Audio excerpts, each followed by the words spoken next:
Hello, Cinema Peeps! Hello!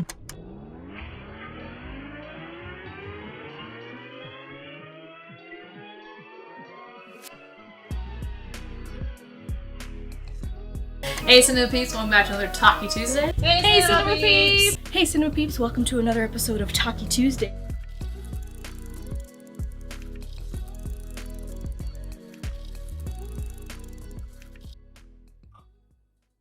Look, I started Zoom. I don't like that one bit.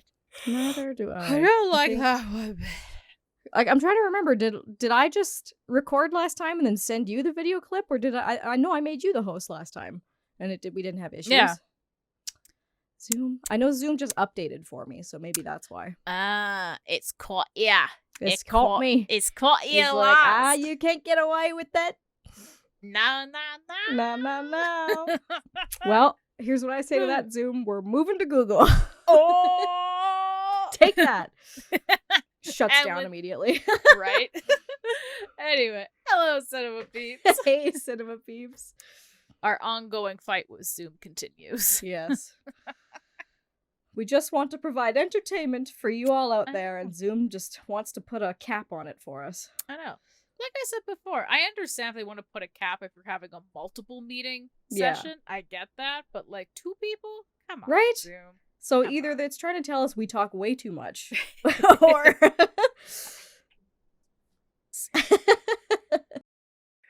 It wanted to say it really politely, and that was the only way it was knew like, how can we do this without, like, just subtly kind of push it their direction? right? Without like hurting their feelings too. Yes. But little did they know we were filled with rage. Filled with so much rage the whole time. This is an outrage. Well, I'm sad to say, I was just watching our. Ooh, excuse me. I was just watching our latest podcast where I was like, yeah, I'm totally gonna see Thor, and I never did. Wah, wah, wah. Oh, well. I instead just curled up with the cat, and we just enjoyed movies on the TV. Hell yeah. I think Maisie enjoyed it too. Well, from the Snapchats you sent me, it looked like she did. She was just sleeping and snoring as those poor people were running out of the beach. Ah, shark! Shark! And she was like... She's like, ah, yes. The cries of people in The distress. sounds of death. My favorite. My But yeah, favorite. we were watching Jaws. Darn it. Ah. Darn it. Nah, Darn it. nah, nah, Darn it. nah, Darn nah, it. nah, Darn nah. it. Although I find it interesting, because I don't think I've watched it since I watched it with you. Really? Very long time. Was that the first time you'd seen it was with me? I think so, yeah. Really? 1,000,000%. Cool. But yeah, just watching it again, obviously fun, but the song, it's so interesting to me, like, how much it's changed. Because this movie came out, what, the 70s? Yes.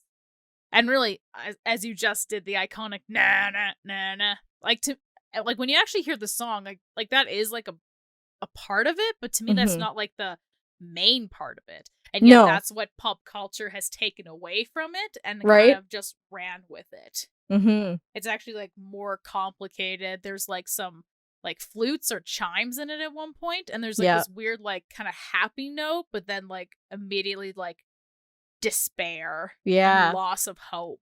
Like, the song's more complex than what we've kind of watered it down to be. Right? It's such an iconic piece of music, and like hats off to John Williams for like creating that. Like, seriously, everybody, if you haven't yet, or just like filmmakers' recommendation, go like YouTube or Google when they like Steven Spielberg talking about like when they first created the soundtrack, or at least that the theme for Jaws and everything, and just like John Williams was like, just take a listen, and he goes to like the absolute lowest note on the piano, and he's just like bottom, bottom, bottom, and it's just like it became the most terrifying 2 notes in the world for everyone, and it's brilliant. It's awesome.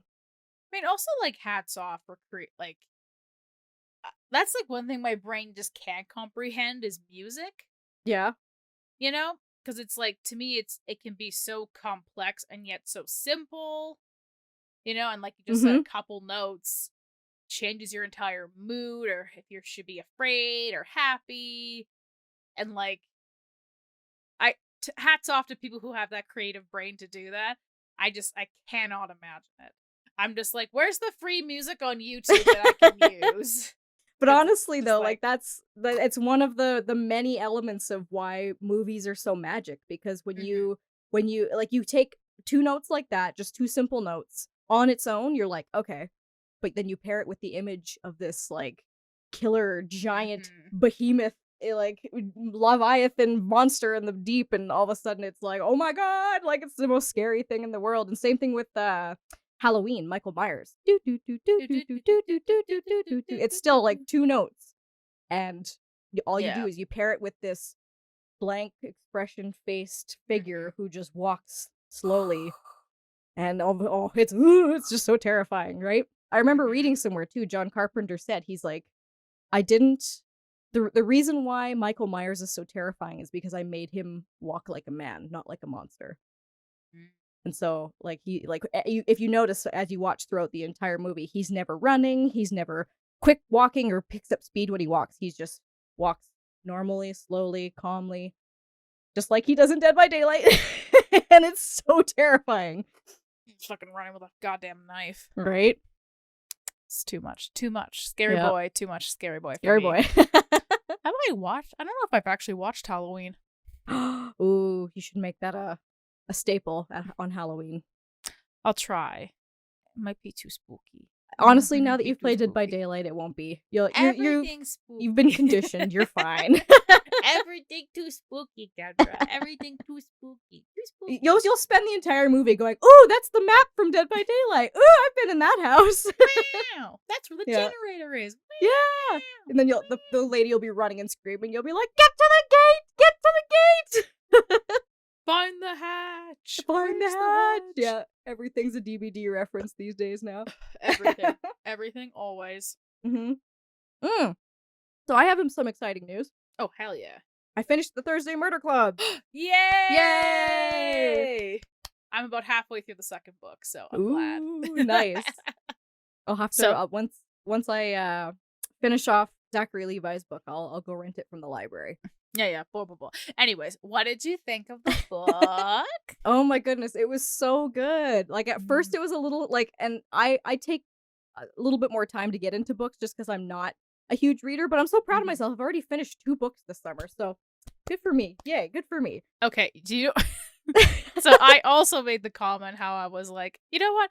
I have now read 3 whole books already.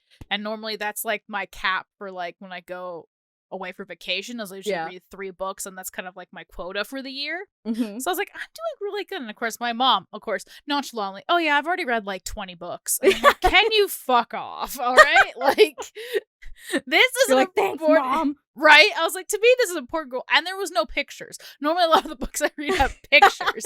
So, like, this is like a big deal for me. Yeah, it's a milestone. Right? And for her, she's like nonchalantly, well, I've already read 20 books. Like, good for you, Mom. I'm not part of a book club. Wieners. Oh. But anyways, yes. I am proud. Just to say, I am proud of you as well. Thank you. Yes. I'm enjoying reading this summer, and I feel like when I was younger, it was harder for me to read things unless being the movie fan, you're like, I'll just watch the movie when it comes out, right? But as I've gotten older, and now that I like actually want to take time to just kind of slow down and relax, because I'm the type of person, always have been as a kid, who is like, go. Like, I want to do things. I want to go live life, blah, blah, blah. I have no time for reading. What are you talking about? Reading's boring. Reading's boring, right? So yeah, so now that I have more time, or I've been trying to take more time to just kind of slow down and relax and do things for, have some me time, I'm enjoying the reading. And so, yes, it was a little slow to get into at first, but once I kind of pushed through the first few chapters, it really started to pick up for me. And yeah, the twist and everything, like, you had said that there was a twist, and then I'm like, oh yeah, okay, good. And it was like twist after twist after twist. I'm like, oh my god, there's so much more. There's lots of twists and turns. Yeah. And I think it helped too, because like I told you that my e-reader that I originally had it on died. So I had to read it off my phone, which again was also kind of like the thing that made me procrastinate reading it, because I don't like reading off my phone. But so I downloaded the Audible version so that I could listen to it while I'm reading. And the lady who narrates it gives them not like cheesy voices, but she like gives them characters. So like she kind of has a bit of a voice for it. So that kind of helped me get more into the story and stuff. And yeah, it was really good. I should see it. I'm sure it's probably at the library too, to rent it as a Audible version. Yeah. I wouldn't mind listening to it again because that would be nice. Yeah. Although I'm not sure if like I didn't check, but like I noticed in the audio version there was like extra sentences or like some of the characters' names were changed in the audio version. So when I'd listen to it, she'd say a different name than the character in the book, and I'd be like, "Wait, what?" Am I missing something here? That was a little jarring at first, but then I got used to it. Interesting. Could just be like an error, maybe.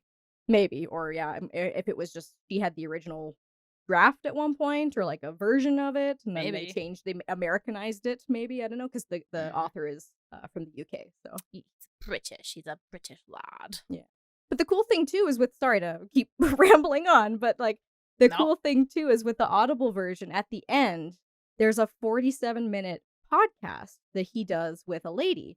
So the lady interviews him and kind of like asks him like where his inspiration came from and all this kind of stuff. So I kind of got to learn a little bit more about him. I knew he was that's cool. Yeah, I knew he was a writer for TV, but then it kind of like delves more. He's like, yeah, I write crime. I love crime. I've always watched crime and stuff like that. So I felt like it was time for me to write a book version of it, right? And so he's like, I think this was just the story I had in me that I wanted to come out. And he was talking to him about a few different things about his inspiration for stuff, and he said this one thing that I was like, wow, like this is so inspirational. He basically said like I've always been a big believer in you should write or create what you want to see. And so that's what I did is I wrote the crime story that I wanted to read. I was like, that's so cool. I like that. That's smart. Yeah. I like that. Right? Yeah. Now don't do the crime. But don't crime. Yeah, don't do the crime. But write the crime. I'd be down to listen to that. I think that'd be really cool. Yeah, it was really cool. But yeah, the first book is, and then this second book is already like hot on the heels. It's already like although I do feel bad because I just, with the busy month I've had, it's technically due at the library, but as long as I return within a month, then they won't charge me for the book. So nice. I'm trying to, but I think kind of like what you were saying, sometimes it's really hard just to like sit down and read. And again, maybe it is just this guilt thing where it's like I feel I should be doing something else. Like I should be working on something. I should be looking up something. I should be like I think I should be doing all these things, whereas on vacation it's like I don't have to. Yeah, the whole point is to relax. Yeah, exactly. So I definitely feel it's a lot easier for me to sit down and read versus at home. And again, I guess there's more. There's just too much things to stimulate my brain. There's too much content for me to be like, again, watching. Oh, I'm behind on this show. Oh, I really want to start this show. Yeah, right. You know. Yeah, I hear that. Yeah, but yeah, it's honestly Thursday Murder Club's a solid book. I cannot wait. Like the fact that they're making this come to life is already like very exciting. And Steven Spielberg's directing it. Right. I'm hoping. Because, yeah, you said it's going to be a movie for sure. Yes. As far as we know. As far as we know. Things could change, I guess. Yes. There hasn't been much. I haven't really looked, but from the little I've seen, there hasn't been much more information released about it. So. Okay. Well, I hope it's successful because I think the second one will also be very good, turned into a movie. I'm hoping they don't do the thing where they try to smush two things together. Yeah. I don't like that very much. So. Yeah. Hopefully he just sticks to the one. Hopefully, That's it. And it's to my knowledge, again, I'm probably gonna sound like the worst Steven Spielberg fan ever, but I'm pretty sure he's not directed any TV, or if he has, it's not much TV. But I know he was kind of like, he's obviously a big fan of like, you know, everybody going to the cinema and all that kind of stuff. But I could see this book series being a TV series or like a Netflix series or something like that. I feel like it would add to the suspense too, to like have it episodically, especially with in the book we have these moments where we get from the actual story itself to like Joyce's diary entries and stuff, and so I think that's kind of cool. Right, switching from back and forth from characters. So yeah, I am, curious how they're going to do that. And that's why I'm thinking as well, like, TV would almost be better suited for that. But we'll see. I was going to say, though, I did see on Twitter that Steven Spielberg directed a music video and shot it all on an iPhone. Really? Yeah. Oh, I have to look this up. Yeah. Cool. I was like, wasn't this the same man who was complaining about technology? But, Yeah. neither here or there, whatever. Being that he's a big inspiration to me, I'm glad to see that he's kind of more lenient, or at least curious and trying, maybe trying out these different areas. I mean, this is the kind of the way the world's going now, or at least media is going and stuff like that. So I'd be happy to see him adapt to that, because I still think he's a brilliant storyteller, and I think he's still got a lot of talent and energy in him to tell stories. So I don't think his time's up yet. Yeah. I think he still has more to share. And I mean, he's been such an inspiring director, and he's made such great movies that everyone has, had an impact in their childhood somewhere or another. So I think it'd be cool to watch him direct and do more things in the space, not just in movies. Time will tell, I guess. Although yes. Jaws was great to rewatch, and Maisie enjoyed it too. Yeah. Yeah, I just turned on the TV and they were playing what's his nuts? Tom Clancy? No, not Tom Clancy. What the fuck is it called? With Tom Cruise, the spy movie. It was on TV. Mission Impossible? No, not that one. Oh, Jack Reacher? One. Yes, thank you. Jack Reacher. One of my dad's favorites. I was about to say, it's so boring. Uh-oh. It was the first one. I was like, this is boring. No, my dad really likes those ones. I mean, his favorite of the Tom Cruise movies is Oblivion. But yeah, he said he has enjoyed the Jack Reacher series. Yeah. Yeah, because I know they've made a couple. I think this is the first one that Tom Cruise did. And I knew it was 2012 right away. This girl walked out this crop top, and I was like, whew, that doesn't say 2012. I don't know what it is. Yeah, I don't know. I just found it very boring.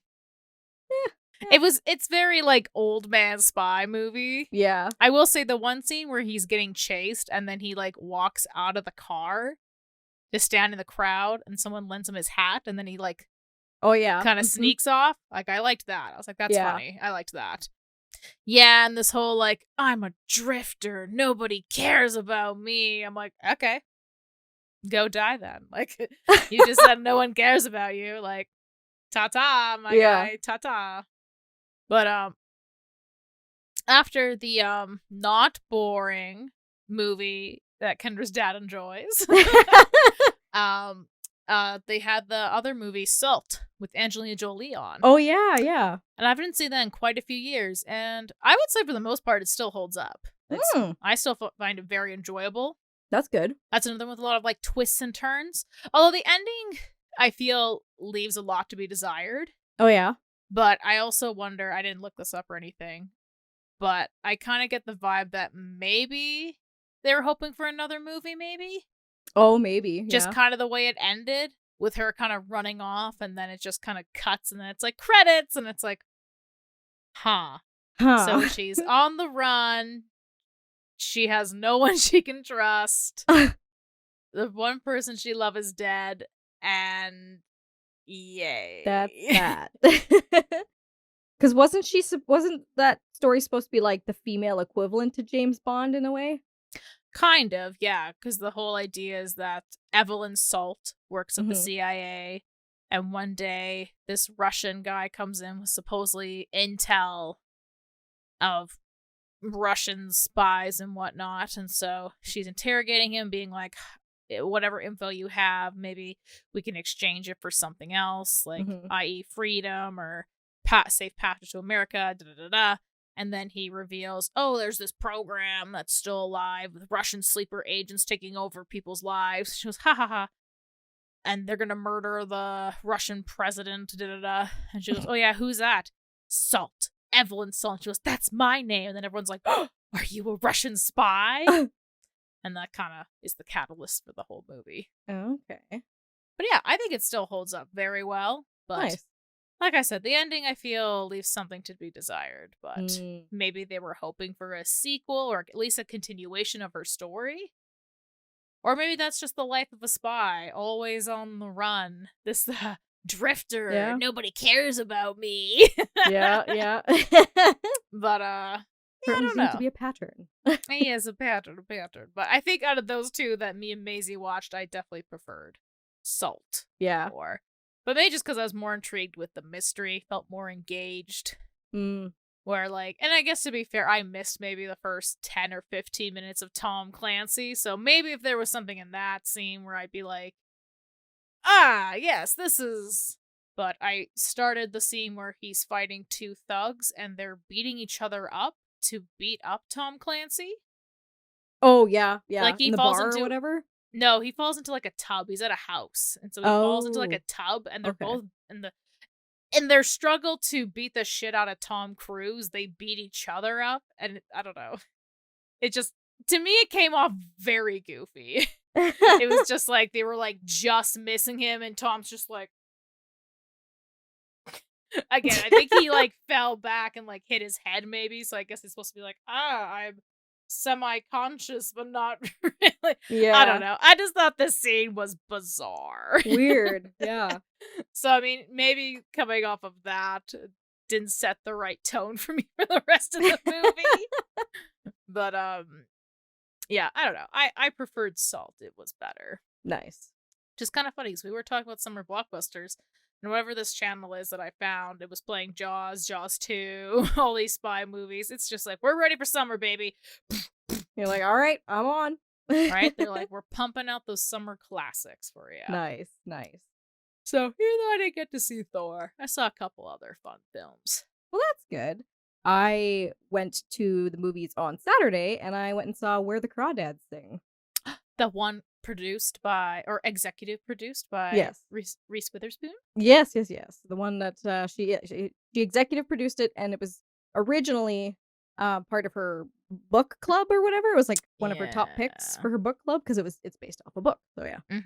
Because I think my mom is either reading it or has read it.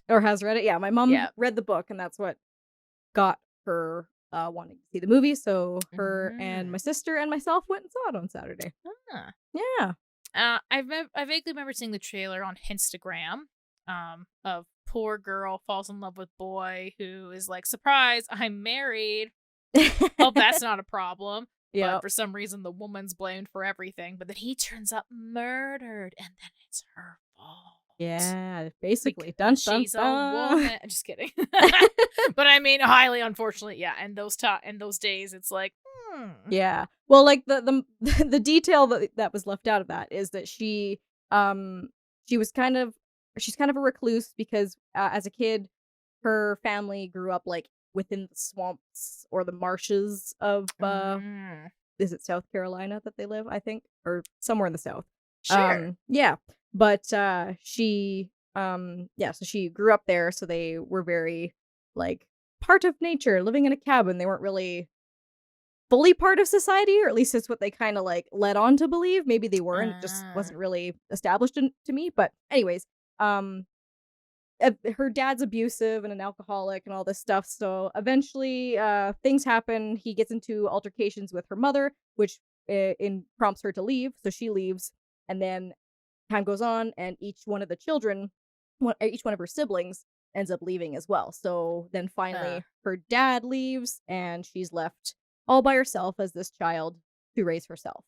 And so she, learns the ways of the wild, and she, kind of teaches herself how to survive and do all these things. And she befriends a couple who live at like the kind of general store or like tackle shop that's like in the area where you can get goods and things. So she befriends them, and they end up helping her out with a few like basic needs and stuff like that. And then the rest of the town just kind of knows her as the Marsh Girl, so they judge her for being like this witchy kind of suspicious person. Yeah, bringing back the witches, right? Bringing back them witches. Yeah. So it's got like a very Stand By Me meets To Kill a Mockingbird meets The Notebook kind of vibe. Wow, that is a pitch. That is a pitch for sure. Yeah, right. And maybe not so much Stand By Me, but I just kind of got that vibe from like the way the world is set, but more To Kill a Mockingbird and like the story of like people judging somebody based off of appearances not like getting to know them. And then the Notebook being like there's a bit of a romance that's kind of like interlaced in between. So yeah. From Scumbag Man. And another guy too, but yes, he's another guy. They don't show another guy. Oh, hell yeah. Hell yeah. Hell yeah. Yes. It's a really great film. I enjoyed it. It's probably one of a few films these days that I enjoyed beginning to end with really no like issues. So it was just a really well written, obviously well written story book wise, and according to my mom, I haven't read it yet, but and then a really well produced film. Well, I have to bug my mom. Be like, hey, Kendra and her mom went. We should go. Yeah. And then she'd be like, are you gonna read the book? And I'm like, nah. Nah. It's too much already. I capped up my reading level this year. I'm good. I'm good. Yeah, it might be a bit too much of a slow burner if you're not into like that type of storyline. So, but yeah, the movie's really good. Yeah. Hell yeah. Like I said, I'm always down for a mystery. And it seems like there kind of has that vibe of like, who actually killed him? Because it's not Marsh Girl. She's like, I'm innocent. Ah, and then music. Isn't there an original song by Taylor Swift? That's another thing they've been advertising. Yes, I assume that's being played at the end credits scene. Oh, you know it. You know it. I feel so mean, but it's like every time they're like, it's a new original song. It's like, yeah, but it's always like in the fucking end credits. It's not like incorporated into the movie. Right? It's that was kind of like when Beauty and the Beast, like the remake came out and they were like, oh, Celine Dion's doing another original song for it. And I was like, who wants to bet $10? It's the end credit song. And by golly, that's where it was. Yep. That's usually the case. One would just think that, like, I mean, again, I don't know how these things work, you know. You would think, like, yeah, if someone like a Taylor Swift or a Celine Dion, it's like, can we incorporate the song somehow into the movie itself? Somehow. Yeah. Not just the, like, obviously the easiest place to put it is the end credits. Because who gives a shit? Most people fucking leave now. If it's not a Marvel film, people leave. Right? Well, I'm curious, too, because I know, like, some filmmakers are worried that it's going to take away from the essence of the story. Like, because sometimes if you throw in, like, a popular song, it just kind of cheeses it up a little bit. But I guess if you do it right, it can work. Obviously, Guardians of the Galaxy is an example. What was the other one recently that had, like, really good music incorporated into it? We were just talking about it not too long ago. Every movie. Every movie.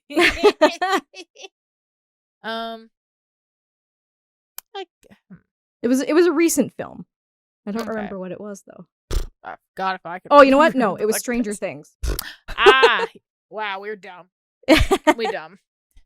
Well, even like, again, I haven't seen the movie. You know, the Fish and the Crawdads, the Call of the Crawdad Pot, or whatever the fuck it's called. Where the Crawdads Sing. Where the Crawdads Sing. Yeah, that one. That one. Like, even if Taylor Swift's making a song, is there not a way to do an instrumental version of it, or at least maybe have something to do with like the overall score of the film, or maybe does that cost more money? Or maybe an end credit song is like, maybe it costs less somehow. I have no idea why or how, but depends on the contract, I guess. Right? Yeah. Because I was just trying to think. There was who was that guy? I can't remember, so I'm gonna have to look it up after in the editing. But there was a guy, I think he's from the Police band. Oh, Sting? I think so. But I guess this is a video game, but for Spyro 3, I think it was Sting who actually made the score of the video game, plus did like original songs for it or something. Oh, you know what? I feel like I read that somewhere. I think you might be right. Yes. You know, but like, could a Taylor's, and I mean, I guess that also comes down to, I was going to say talent, but then I don't want people to attack me for that. But maybe more of like, again, I don't know what, I feel like Taylor Swift's probably areas of strength are her songwriting abilities. Like, I don't know how well she is in terms of like mixing original songs. You know, unlike maybe somebody who actually maybe works behind the sound booth, maybe. Because like I said, music to me, words, whatever, like my brain cannot comprehend. Yeah. You know, so maybe, maybe just like in film, how everyone has different strengths. Mine is not cinematography, you know, but you can have strength in other areas, but still enjoy film or still enjoy music. But and who knows, right? Like I gotta, tip my hat to Reese Witherspoon, because the few projects that she's been a part of, plus produced or whatever, she's just had a hand in, have all been really, really good. Big Little Lies, Little Fires Everywhere, and now Where the Crawdads Sing. All female empowerment style films. They all focus on like women's stories and like women empowerment and things like that. And and so I feel like, at least in the realm of like this movie, she probably was like, we need a good like woman empowerment song to finish the movie off. And who's a good female icon that we can use? Taylor Swift. Hey. I mean, collab, not use. Not use. Right? That's true too. So again, there's probably 100,000,001 factors that go into stuff like that. So. Mm-hmm. And like I feel like with the way Taylor Swift's music style is nowadays, it fits well with like the sounds and the kind of atmosphere vibe that they were going for this movie. So probably that tied into it too. And but I was just thinking, did she do a song for The Giver when they did that movie? I think so. I know she was in it, but I don't remember if she made a song for it. Probably. I'll have to rewatch it. I know a lot of people hated that movie, but I feel like that was the one book in school I liked. Yeah, it was a good book. Like it's funny how like the one book in school is about dystopian future, about how there's no creativity, you do what you are told, and then the one kid's hey, you have to be the giver of all the memories of all the horrible things in life. Yeah. And how bleak it is. Right? Like, that's the best book. That's the book you read. Well, even if you read depressing books or more uplifting books, I think this is where we will end the podcast today. It was a great podcast. We talked about music, some summer blockbusters, some books. Yeah. God. I would say, I mean, you made a recommendation earlier, but I would recommend watching Salt. Asking It's a fun spy movie. Well, I shouldn't say a fun spy movie. It's a sad spy movie, but, keeps you on your toes, asking questions. It's a good one. I liked it. It's an oldie, but a goodie. Yeah. And I recommend, go Google Steven Spielberg talking about how they created the film score for Jaws. But also just, randomly, I recommend you, pick a favorite summer blockbuster that you always enjoyed and just go enjoy it, because there's nothing more fun than like on a hot summer day, you find a nice cool basement or if you got an air-conditioned house, you just go and you enjoy one of your favorite summer blockbusters for the evening or afternoon. Nothing better. Right? I still want to do that cheesy thing where I have a projector and I project a movie in my backyard with little twinkly lights. Hell yeah. I don't have any of those things though, so